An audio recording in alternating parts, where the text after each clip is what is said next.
¿Qué consejo daría a una persona que tiene que elegir la escuela por su hijo? Y yo siempre digo, lo primero, que sea más cerca posible de casa. Los niños que llegan caminando tienen un nivel de atención significativamente más alto de los demás.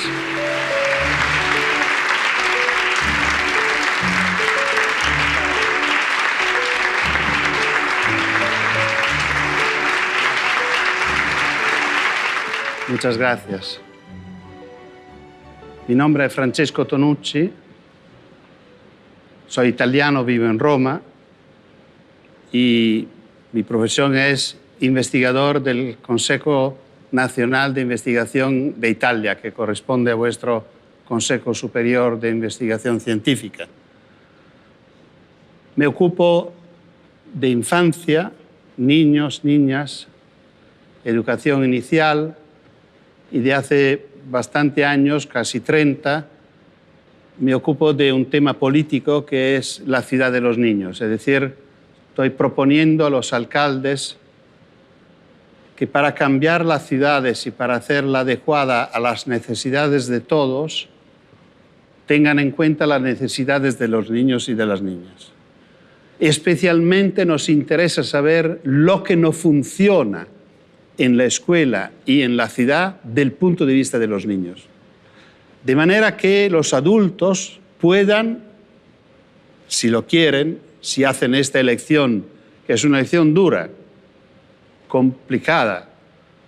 Escuchar a los niños es complicado, porque normalmente nos llevan a conflictos, y el conflicto siempre es un motor fundamental de cambio.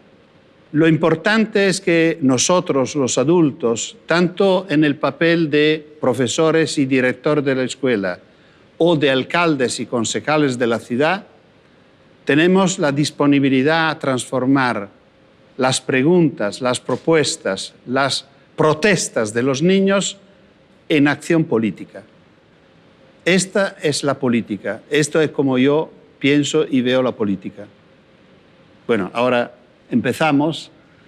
Estoy a vuestra total disposición. Me llamo Mónica, trabajo en una escuela infantil y te quería preguntar, hablas en tus libros, entre otras muchas cosas, nos aconsejas a los adultos que demos más voz a los niños, que les escuchemos, que les demos más poder, incluso que pongan ellos ciertas normas. Y teniendo esto en cuenta, ¿qué les dirías a aquellas personas que piensan precisamente que ahora a los niños se les escucha demasiado y por eso estamos viviendo pues, en una época, digamos, en donde hay bastante indisciplina, falta de respeto? ¿Qué podríamos decir a estas personas? Que no estoy de acuerdo, que no me lo creo. Creo que la falta de respeto, la indisciplina, son reacciones a un descuidado, a un no tener en cuenta de lo que piensa el otro, por lo cual se rebelda porque no soporta. Cuando una persona está reconocida, acogida, respetada, porque estamos hablando de respeto, la persona está a gusto y normalmente merece este respeto. Esta es la experiencia que yo tengo de hace casi 30 años. Yo llevé personalmente consejos de niños por al menos 14 años, 7 en mi ciudad de Fano y 7 en la ciudad de Roma, en dos contextos totalmente distintos. Y nunca noté en los niños actitudes de soberbia, de rebeldía. Estaban casi conmovidos por el hecho que nosotros los escuchábamos de verdad, creyendo en ellos. Es que para los niños es tan raro que cuando ocurre es un milagro. Es que en la escuela muchas veces se piensa que no es este el papel de la escuela, porque el papel de la escuela es que sean los niños a escuchar, no nosotros a escuchar a los niños. Y claro, esto cambia todo. Si los niños tienen que callarse, escuchar, entender lo que los maestros explican para repetirlo, todo eso se hace de una banalidad impresionante y que no consigue llegar a ningún tipo de interés, de pasión, de emoción, y esto, claro, que empobrece mucho todo. Buenas tardes, Francesco. Mi nombre es Susana, trabajo en la etapa infantil y mi pregunta va dirigida a una cuestión que nos plantean muchas veces los padres en un momento importante de elección para sus hijos, que es el inicio de la escuela infantil. ¿Tú qué propones a los padres para hacer la mejor elección para sus hijos? Más de una vez me han hecho periodistas que dedican servicios a este tema y me llaman, dice, ¿qué consejo daría a una persona que tiene que elegir la escuela por su hijo? Y yo siempre digo, lo primero, que sea más cerca posible de casa. Uno piensa que esto no es un criterio de evaluación.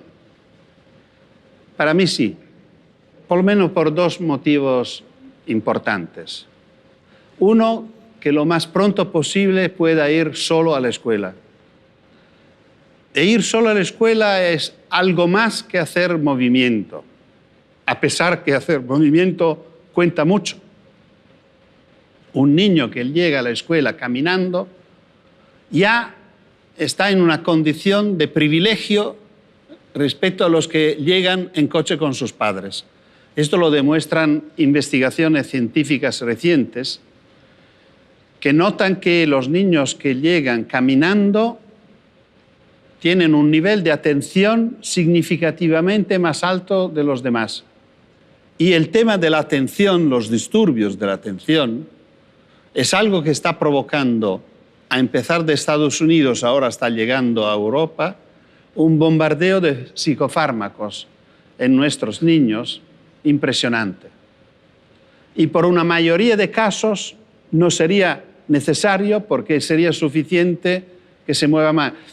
¿Qué ocurre? Los levantamos, los alimentamos, los desayunamos, los lavamos, los vestimos, le preparamos la mochila por la escuela, lo llevamos en el coche y lo descargamos en la clase y dice, no está atento, no, es que está durmiendo, es que no se ha despertado, se despierta y no sabe dónde está, necesita tiempo y en este tiempo es posible que unos profesores se formulan la idea que es un niño con dificultades de atención.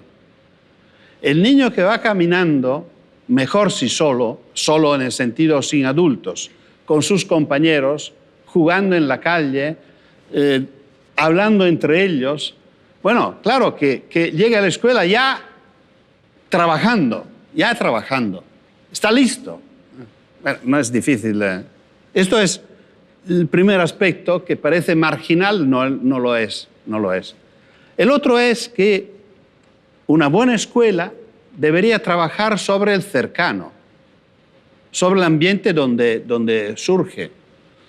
Yo espero que la escuela retome esta costumbre de salir, conocer el entorno, conocer el barrio, visitar el mercado, conocer los comerciantes. Bueno, es una expresión de un contexto social.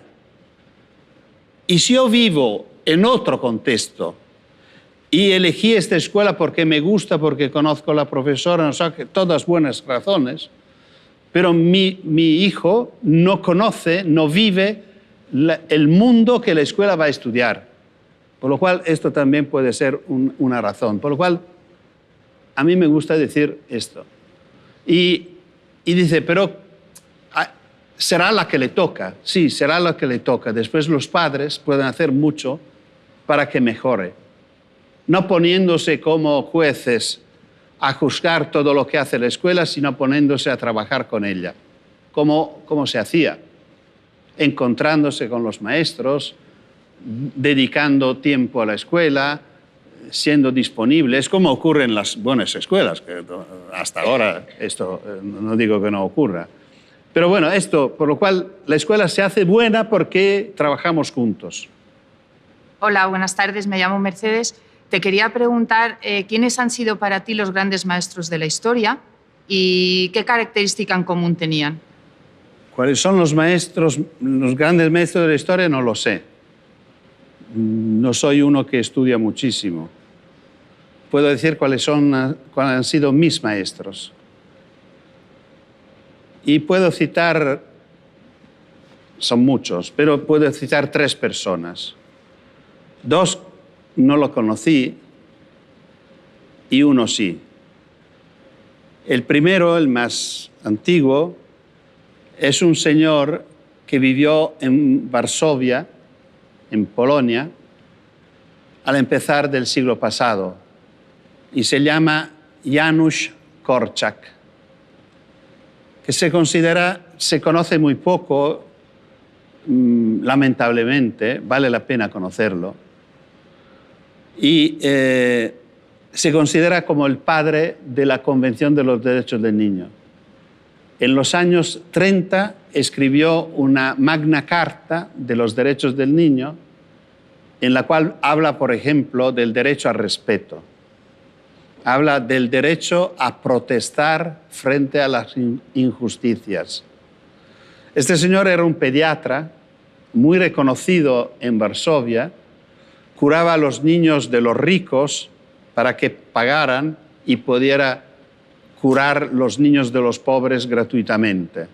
Como pediatra, en su obra escribió una frase que yo cito frecuentemente, porque la comparto totalmente, criticando las mamás de este tiempo, de los años 30, decía: por miedo que mueran, no los dejáis vivir. Y en este tiempo los niños morían, pero él denuncia, también frente a un peligro tan fuerte, ellos tienen derecho a vivir, dejarlos vivir. Hoy que no los dejamos salir de casa, ¿qué podemos decir? Y no mueren, por suerte, pero no mueren.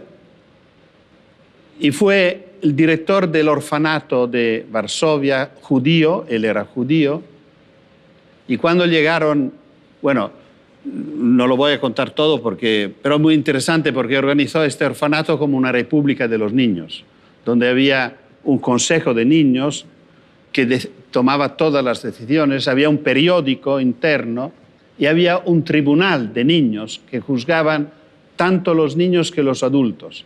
Cuando los nazis entraron en el orfanato para llevar los niños y llevarlo a un campo de concentración, le permitieron, tanto era su prestigio, que se salvara. Él renunció, acompañó a sus niños y niñas al tren, viajaron hasta Auschwitz y los acompañó hasta la cámara gas, por lo cual es un gran maestro. El otro es Milani, Don Milani, un cura de Florencia que vivió toda su vida dedicándola a la educación de los últimos, de los montaneros, chicos que la escuela había excluido y a los cuales él dedicó toda su vida, lamentablemente breve. Murió por un cáncer hace justo 50 años, en el 67. Con sus alumnos, que la escuela había rechazado, ha escrito uno de los libros más bellos a nivel literario que yo conozca, y que un crítico severo y duro como Pierpaolo Pasolini reconoció como uno de los libros mejores que él había conocido, que es Carta a una maestra. Cuando leí esta obra, me derrumbó el mundo, porque la obra tiene esta tesis: la escuela no puede suspender, la escuela es para los últimos y tiene que aprobar, promover en el sentido... Y bueno, esto cambió mi vida. El último es Mario Lodi. Mario Lodi es un maestro que he tenido la suerte de haberlo como amigo mayor, pero nos hemos querido mucho. Yo lo visité hasta los últimos días de su vida, murió hace 3 años, y fue un gran maestro de los últimos, de los campesinos. Había una pequeña escuela de un pueblo de Italia, Y con estos niños de pueblo escribió cosas impresionantes, hasta publicar libros hechos colectivamente para la clase. Hola, mi nombre es José, soy escritor, trabajé en proyectos educativos y ahora tengo el orgullo de ser padre de un hijo que se está formando como maestro. Creo que hay una viñeta suya de hace 30 años que fue muy famosa y es muy famosa desde entonces, en que dibujaba la escuela como una fábrica. Y creo haber escuchado que incluso la gente de Pink Floyd vio esa viñeta cuando estaban creando el álbum del Muro, ¿no? Entonces, mi pregunta es, han pasado 30 años, ¿cómo sería esa viñeta hoy si tuviera que dibujarla de nuevo? Bueno, la de Pink Floyd yo creo que es una leyenda metropolitana, con la cual no puedo decir que es verdad. Solo puedo decir que la viñeta nació bastante años antes que el The Wall de Pink Floyd. Pero solo esto, no tengo ninguna información que ellos conocieron esta viñeta. Pero efectivamente el video de esta canción suena mucho como si fuera. Bueno, esta es una de las viñetas más duras que yo dibujé, La máquina de la escuela, donde entran muchos niños, todos niños y niñas diferentes, altos, bajos, rubios, moros, tal, y salen todos iguales. El tema es que no salen todos, porque muchos se escapan por un lado de desechos. ¿Cómo lo haría hoy? Igual. Igual por una parte. Es decir, yo creo que la escuela, y lo digo con sufrimiento, muchas veces sigue siendo una estructura que intenta crear personas iguales, en lugar que evaluar las diversidades. Puede ser que no sean estos, pero ya, por ejemplo, en esto había computadoras, había instrumentos raros. Bueno, ahora se podría, lo dibujaría distintamente. Si hay una pizarra aquí que podemos aprovechar, yo puedo intentar, a ver, no cómo puedo dibujar hoy la máquina de la escuela, que sería, tendremos que tener una hora porque es un dibujo muy complicado. Pero bueno, puedo decir cómo podía describir gráficamente la condición del niño en la escuela.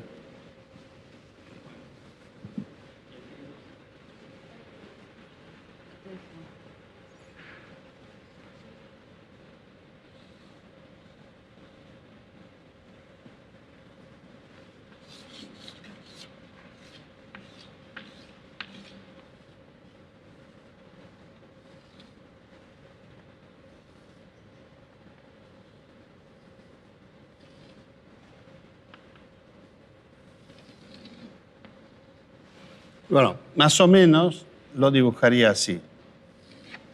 Claro que es un niño en la escuela que a mí no me gusta, porque podría dibujarlo de un niño de una escuela distinta.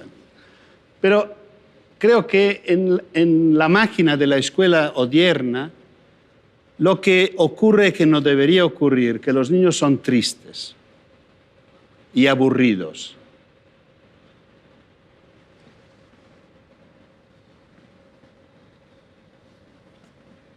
Es como incorporado en el pupitre.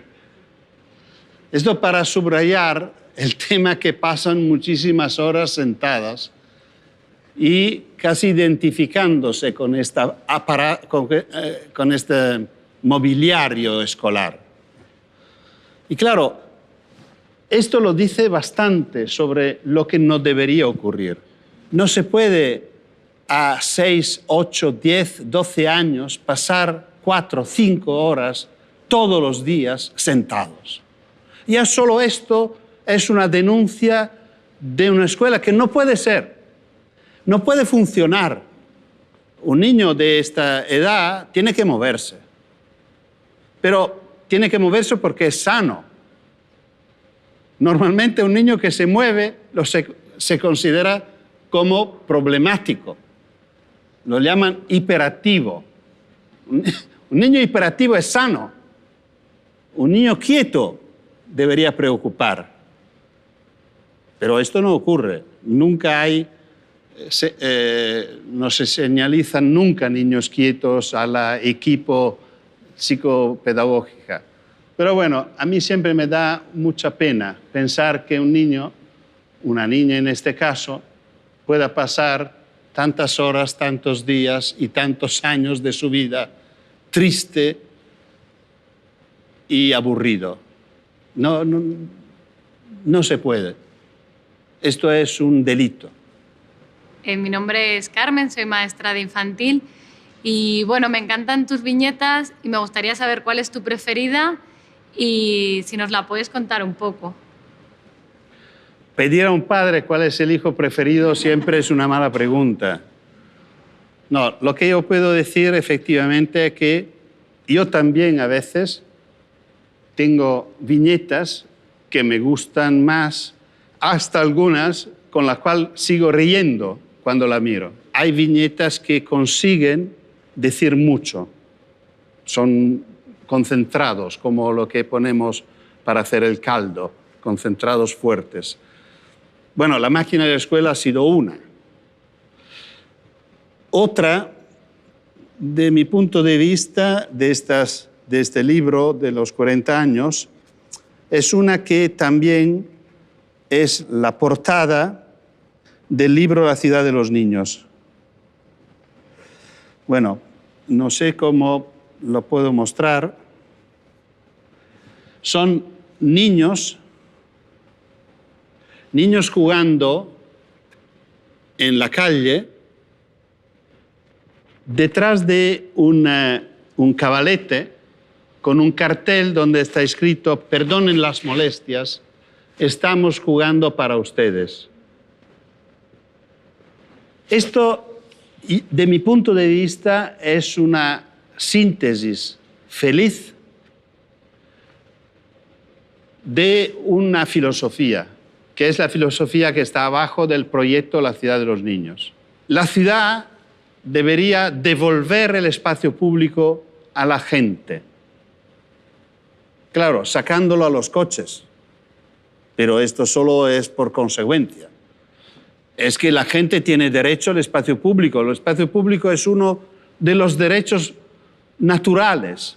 Lo necesitan los ancianos para pasear, lo necesitan los padres jóvenes con hijos pequeños para llevarlo con el cochecito, lo necesitan los jóvenes, los novios para sus necesidades, lo necesitan los niños para jugar. Pero debe ser espacio público, no puede ser el parque de juego. Deben poder jugar en el patio, en la acera, en la plaza, en los jardines, pero no jardines para niños, jardines y nada más. Y en cambio, los niños a la ciudad le hacen un gran regalo. Producen seguridad, producen alegría, producen salud. Esto dice esta viñeta, porque si hay niños que están jugando en la calle, nosotros los adultos somos obligados a hacernos cargo, a preocuparnos, a mirarlos, a cuidarlos.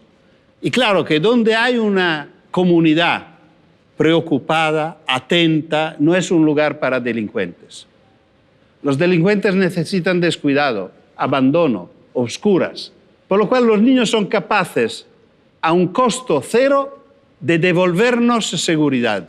Yo sigo diciéndolo a los alcaldes que gastan muchísimo dinero en cámaras de video en las calles, en policía, en todo esto. Los niños son mucho más eficaces. Yo te quería preguntar, ¿cómo crees tú que se puede ayudar a esos niños que no quieren estudiar? ¿Qué le dirías tú a un niño que no está motivado por ir a la escuela? Yo creo que tienen razón, por lo cual me es difícil decir cómo ayudar. Porque yo creo que lo que pertenece a la escuela, que repito, yo respeto mucho y considero muy importante, pero tiene que ocurrir dentro de la escuela, no fuera de la escuela.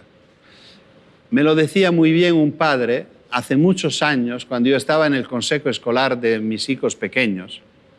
Me paró por la calle y dice: profesor, mire, esto es el cuaderno de mi hija. El maestro me escribe: su hija se equivoca siempre escribiendo B e V.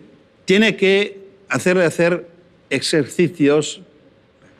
Y él me decía: a mi hija yo le enseñé a hablar y no se equivoca nunca. A escribir le enseñó el maestro. Y me pide que yo recupere. Bueno, lo decía en una manera muy graciosa y muy correcta. Porque el análisis era muy correcta, porque solo el maestro puede saber qué necesita este niño. Sobre este tema del tiempo que los padres dedican a ayudar a los hijos, hay una investigación recién, yo lo oí citar por radio viajando a Fiumicino, al aeropuerto, para llegar a España el otro día, que decía que las familias dedican muchísimas horas cada semana a sus hijos, pero en una proporción muy diferente en los distintos países europeos. Italia es la primera. Ahora no tengo los datos, pero ponéis que fuera el 30% del tiempo lo dedican a ayudar a los hijos. A España viene después. Después viene Francia e Inglaterra. Finlandia, 4 o 5%. Que significa que en Finlandia todo lo que tienen que hacer lo hacen adentro, no de casa. Esto me parece muy importante pensando que hay muchos niños que no tienen una familia capaz, hay muchos que no tienen una familia disponible. Y esto crea una injusticia impresionante. Don Milani decía: la escuela muchas veces es como un hospital que solo cura a los sanos. Efectivamente, reciben mucha ayuda los que lo necesitan menos. Y el maestro debe ser el garante de la recuperación. Si no, este trabajo a casa aumenta la tijera de las diferencias entre los mejores y los peores. El tiempo de la tarde no es de la escuela, es de los niños. Y tenemos que hacer todos un esfuerzo, los maestros no ocupándolo con deberes, los padres posiblemente reservando tiempo libre a los hijos y no ocupándolo todo con escuelas de la tarde. Aparentemente de cosas muy divertidas, pero son escuelas. No son ni juego ni tiempo libre.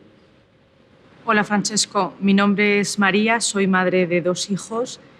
Como profesor y como padre, me gustaría saber qué es lo que deberían aprender nuestros hijos, qué deberíamos transmitirles. Hay una viñeta mía donde el profesor, el maestro, dice: bueno, del libro que habéis leído tenéis que ser un resumen del primer capítulo, una ficha sobre el protagonista y buscar 10 palabras difíciles. Y la niña lo mira y dice: y pensar que me había gustado. Bueno, esto es la gran denuncia que yo llevo. Leer es uno de los regalos más grandes que la escuela puede hacer a nuestros hijos. Después de algunos años de escuela, tenéis que evaluar cuántos son vuestros alumnos que por regalo a los padres piden un libro. Estos son los niños que aprendieron a leer. Leer para descifrar textos no me interesa. Es una banalidad. En Italia es impresionante. Hay un porcentaje muy alto, creo más del 50% de la población que no lee ni un libro al año. Y todos pasaron por la escuela, por lo cual todos aprendieron a leer. No aprendieron a leer. Aprender a leer significa aprender a gozar de la lectura, a necesitarla. Esto, por ejemplo, a mí ya sería suficiente. Yo digo siempre, si pasáis a los niños la gana de leer, no pido más, porque si le falta algo lo van a buscar. Y con esta misma actitud me gustaría que pasaran los otros temas.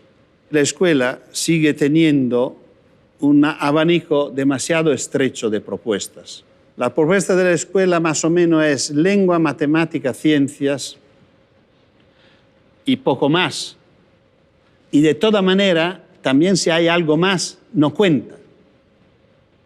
El éxito escolar se decide sobre estos, o casi solo sobre dos, matemática y lengua. Un alumno que tenga buenas notas en matemática y lengua no tiene peligro que tenga problemas.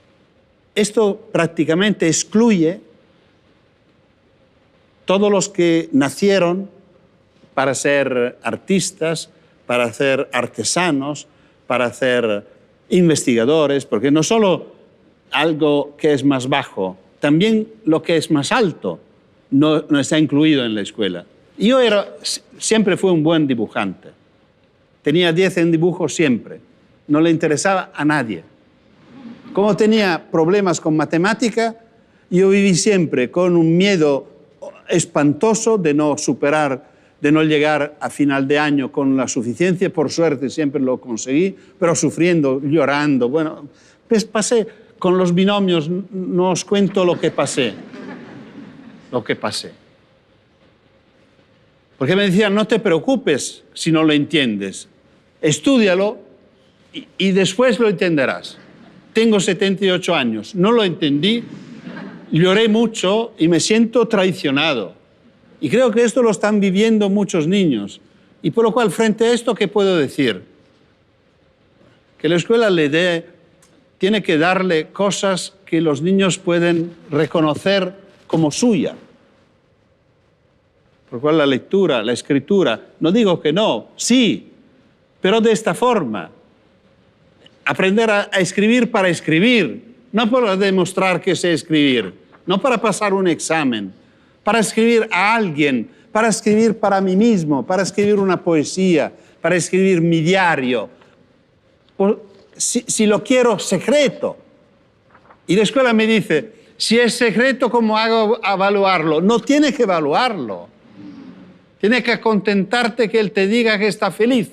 Por esto me gustaría que en la escuela las propuestas fueran muchas y que tengan todas un mismo respeto.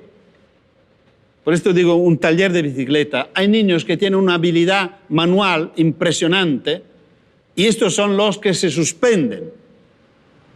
¿Qué podemos hacer para incentivar ese sentido del humor en los profesionales que trabajamos, en los alumnos, en las familias? ¿Cómo podemos articular eso con todo lo que estamos hablando?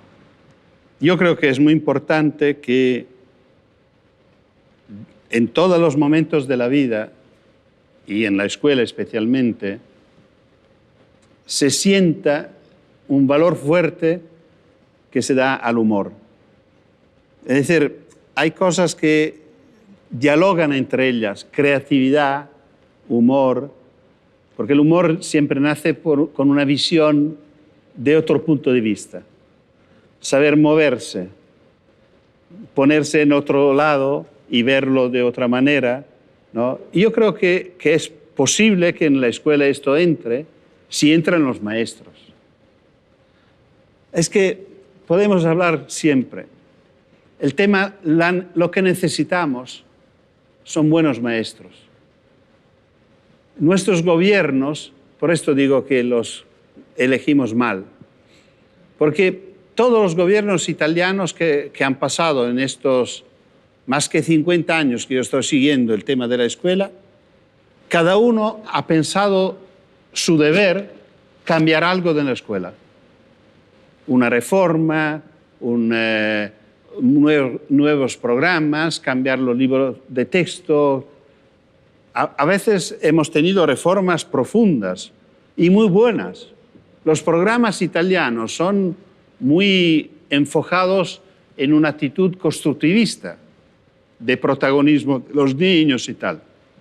Por lo cual podemos decir que en estos años ha cambiado todo en la escuela. Lo único que se ha quedado igual es la escuela. Es decir, la escuela que está viviendo mi nietita de 10 años se parece demasiado a la escuela que he hecho yo. Por esto antes decía que la máquina de la escuela, bueno, con mucha pena, debería dibujarla casi igual. Y lo que me preocupa más es que mis hijos, que ahora tienen 50 años, han vivido una escuela mejor de mi nietita. Que significa que hemos tenido momentos bastante fuertes de investigación, de preocupación, de encuentros, de debates, donde se salía de las escuelas, lo que contaba, estudiando el entorno, los padres se iban a la escuela para contar su punto de vista. Bueno, ahora se ha parado mucho, por lo menos en Italia yo veo que se ha hecho pasos atrás. Le doy una propuesta para que entre el humor en la escuela. En el último libro de Frato, hago propaganda, hay un último capítulo que se llama Si quieres ayudar a Frato. Y he puesto 2 viñetas incompletas.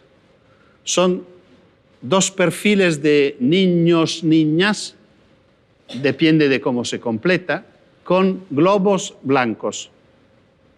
Y hay otra con un adulto, un niño, niña, adulto, adulta, con globos blancos. La propuesta es hacer fotocopias y llenarla y enviarla a la editorial. Esperando yo un día de hacer otro libro, aprovechando de las ideas que llegan. Esto puede ser una experiencia escolar interesante porque puede ser también una sugerencia casi, como se puede decir, terapéutica, para que puedan expresar su punto de vista sobre la misma escuela o sobre la relación con los padres. Y pueden salir cosas interesantes para discutirla. Y, bueno. Hola, Francesco, mi nombre es Pedro. Me gustaría que nos hablases de propuestas de éxito que hayan salido de consejos de infancia. Dicho de otra manera, ¿qué consiguen los niños y las niñas de estos consejos? Y cuando lo consiguen, ¿cuál es el contexto social más propicio para que tengan éxito estas propuestas? Tanto en el consejo de escuela, que son pocos, y en la experiencia de las ciudades, que conozco mejor porque yo mismo trabajé en esto, proponemos a los niños que expresen su punto de vista. Esto los niños no lo hacen nunca.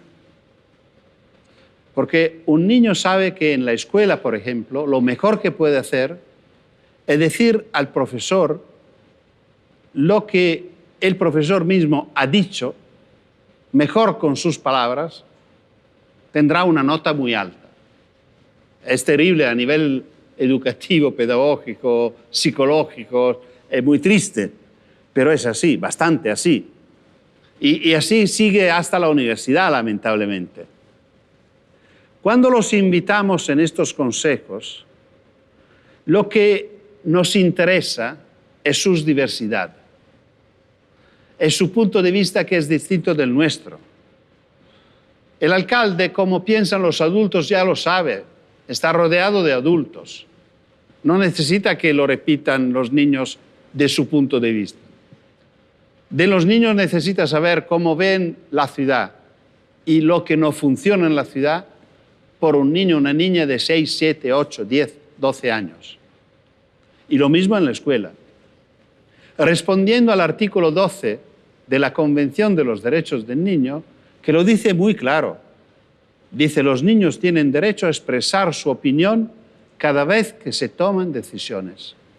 Pero cuando los niños consiguen expresar esto, nosotros tenemos que tener una oreja verde, una oreja joven, una oreja preparada a escucharlos, a coger lo que están proponiendo, porque lo proponen de una forma que no es evidente. Dicen poco. A veces parecen tonterías. Pero si nosotros los escuchamos con con pasión, con amor, con participación, muchas veces descubrimos que adentro hay elementos que podemos transformar en política. Esto es el proceso virtuoso. Por lo cual, por ejemplo, en la portada de este último libro está una frase de una niña, Victoria, de Rosario, Argentina, que en un consejo de niños al cual yo participaba, ha dicho: la culpa de todo es de los mayores. Hay que limitar el poder de los mayores. Yo creo que es un diagnóstico y una propuesta política impresionante. Me imagino que una niña de 10 años no sabe mucho, pero lo siente, lo intuye. Y intuye probablemente lo que nosotros, al contrario, sabemos muy bien, que lo hemos hecho todo mal. Nos hemos reservado todo el poder por nosotros adultos. Y si examinamos los distintos ámbitos, ambientales, económicos, sociales, de justicia y tal, es un desastre. Hay varios, por ejemplo, esta viñeta que citaba como una de las buenas, de las últimas, esto del parque, nace de una propuesta de una niña que escribe a su alcalde diciendo: querido alcalde, miráis que habéis puesto los bancos del parque al revés, porque lo habéis puesto que miran hacia el parque. Y cuando yo voy con mi abuelo, él me mira mientras que yo juego y yo no lo soporto. De allí nace esta viñeta de vosotros cuando jugáis y tal. Porque esta niña está protestando que no puede ser que mientras un niño juega hay un adulto que lo vigila, que lo observa. Es incómodo, es más que incómodo. Es, ¿cómo se puede decir?, irrespetuoso. Los niños tienen que jugar fuera y juntos, fuera de casa, fuera de escuela, fuera de un control directo de adultos y junto con otros niños. Hay muchas propuestas, claro, que ahora no tengo tiempo, pero el tema es que siempre los niños lo dicen de una manera, porque piensan de otra manera. Somos nosotros adultos que deben ser capaces de escuchar y, repito, transformar en política lo que los niños proponen. Así en la escuela.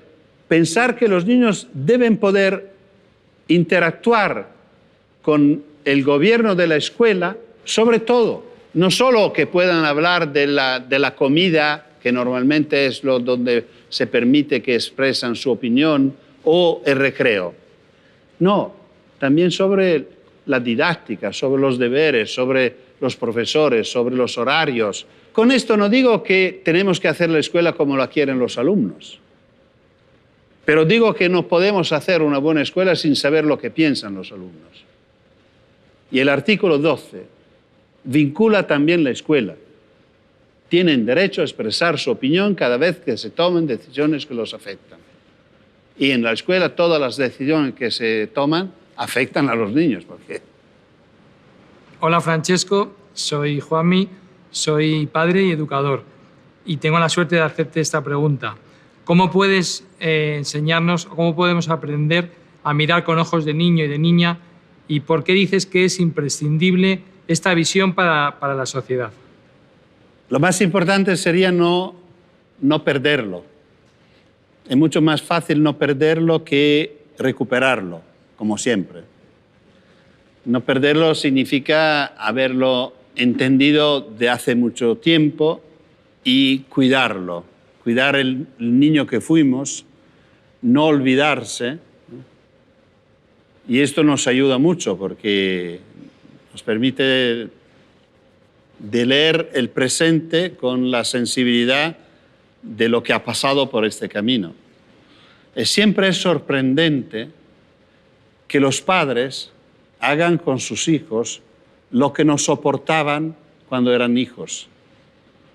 Y los maestros, me imagino, hacen lo mismo, que con los alumnos hacen cosas que de alumnos no soportaban. Esto tiene, yo lo leo con una actitud de tristeza en alguna manera. Recuperarlo, claro que se puede escuchando. Es una educación a la escucha, dando tiempo, dando espacio. Escuchar significa hacer espacio adentro por el otro, dejarle espacio. No es fácil. Especialmente escuchar a personas que tienen necesidades y puntos de vista muy distintos de los nuestros. Por esto nosotros insistimos que el consejo de niños sea con niños pequeños, porque los pequeños son más distintos de nosotros, son muy radicales, son chauvinistas. Para ellos el coche es un enemigo, porque produce peligro, reduce la autonomía, roba espacio, no permite... Bueno, con lo cual... Y claro que escuchándolos tenemos que tener... Nos ayuda a entender... Claro, no podemos hacer todo lo que dicen. Por ejemplo, un niño de Roma decía que para el pasaje peatonal no hay remedio, por lo cual deberían subir cuando hay posibilidad cuando hay peatones que tienen que pasar, que tocan un botón, por ejemplo, salen lamas de navajas que cortan las gomas de los coches que pasan. Es una propuesta. ¿La podemos asumir? No, porque si no vamos a la cárcel. Pero esto nos da una indicación muy importante. Por esto digo que hay que tener una manera de escuchar. Hacer espacio significa, bueno, venga, ¿qué me estás diciendo? Que no tiene ninguna confianza que los adultos puedan respetarnos. Si no ponemos cosas así. Bueno, ¿hay medios para hacerlo? Sí. En Italia, para quien nos separa a las sendas peatonales, a los pasos de cebra, hay la multa más alta del Código de la Carretera. Sacan, no sé si 7 o 8 puntos, más que pasar con el semáforo rojo. Bueno, por lo cual hemos resuelto. No se aplica nunca. Pero no poco, nunca. Yo lo estudié con el comandante de las guardias urbanas de Roma, que es como un ejército, no sé cuántos miles son, y el capitán, el comandante de las guardias, comprobó que no sé si en un día se hacen 6, 7 multas de este tipo, cuando se hacen 10.000 de prohibición de aparcamiento irregular y tal. Y pues estas pocas, casi nada, son porque hay accidentes en los pasajes de cebra. Claro, allí llega la patrulla y tiene que aplicar también esta. Pero es el único caso. Claro, los niños tienen razón, ponemos las lamas, pero es una provocación. Nosotros, tomándolo en serio, dije, bueno, no puedo hacer esto, pero sí que puedo aplicar la multa. Doy indicaciones para que se haga. Y si se hacen multas, cambian las actitudes. O inventamos otras cosas, pero para conseguir este resultado. De esta manera hay muchos aspectos que se pueden desarrollar. Los niños y las niñas piensan de otra manera y esto explica todo. Me pidieron, por ejemplo, recién en una conferencia que tratara el tema ¿por qué a los niños no les gusta la escuela? Y yo contesté, porque piensan de otra manera.